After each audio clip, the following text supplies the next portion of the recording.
Let's talk about the move in gold. We've got dollar flat today. Gold bugs trying to make a stand. Scott Bauer is the CEO of Prosper Trading Academy. He's not in the bug category, but Scott has been looking for a bounce. So, Mr. Bauer, welcome back. Okay, so gold got slammed yesterday. We see a little bit of a relief rally here. Once again, it's like holding on for dear life at this 1875. Scott's support we've seen time and time again. So do you double, triple down going long? So let's do a little bit of a recap here. This time last week, we talked about gold, and I have been a gold bull for a very long time. And what we talked about last week was I was actually selling a call spread going into not just the election at the time, but also the Fed announcement. Right after the run-up. Exactly. And that was a call spread that's expiring this week. That was the 181, 183 in GLD. Okay. I've covered that. I've sold that. I've covered that. Now, with the massive slide that we saw, this consolidation, as you said here, I mean, this is such a huge volume area, 1875. Now I'm selling a put spread, but I'm not doing a short term like I normally do. I want to give this a little breather here. So I'm going out to regular December expiration. We got about 6 weeks on this thing, and I'm selling the 175, 170 put spread in GLD. I can do that for somewhere around $2.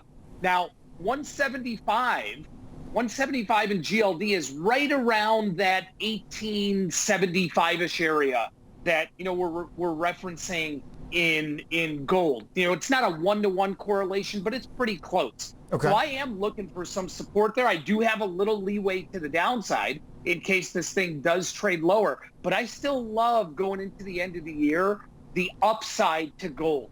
I think there's more upside than there is downside. There's too many factors giving tailwinds to the gold market through the end of the year. Okay, so 175, 170 strike put spread. Scott Bauer sold. I might know a guy who bought that put spread, Scott.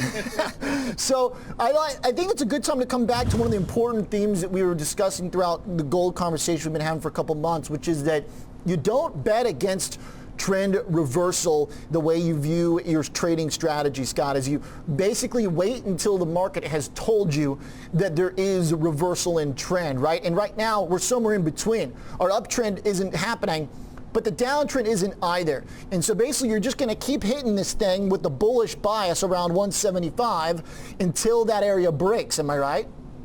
Yes, I am a firm believer in that, but always doing every trade with completely being risk defined. So when it does break that trend, and at some point it's going to, whether it's on the upside or downside, you're always capped out as to the risk that you have. But I am a firm believer that, the trend is your friend. And these ranges, just like in crude, same thing. And even with the dollar, same thing here. You do what you can to maximize that. And when it does break out, as long as you're risk defined, okay, great. I know what my risk is. I'm going to cap my loss there. But hopefully all the trades I've made while that commodity or stock or whatever it is has oscillated in that trend has more than made up for what I could lose on that one trade. Okay, Scott, in terms of trend, got to ask you about BTC while you're here. The massive run that we've had since the lows of the pandemic just extended as the equity market was struggling these last 2 months. Then, over the last 2 days, I mean, look, you could kind of get picky on the intraday chart and say it's fizzled a tiny bit, but the market got blasted in tech, high growth, a category that oftentimes sees sell-offs in Bitcoin too, and it's just not happening. One dip yesterday, snapped back to 15.5. What do you think? Fizzled is okay, Oliver. People don't look for, or fizzled really means like more consolidation. Massive sell-off is a different thing. And the fact that maybe the rally has just fizzled a little bit and just stabilized a little bit, that's huge for the Bitcoin bulls here. And like you just said, we did get a little bit of sell-off, and literally, it seemed like within minutes, the price was right back. There's a lot of volume going on. There's a lot of interest in there right now. I know CME futures volume today is over 6,000 contracts, which is pretty hefty. And to see Bitcoin unchanged on a day like that with high volume, that says a lot for, the run, the trend, which has been to the upside here, still being in place. Okay. Scott, always a pleasure. Good conversation.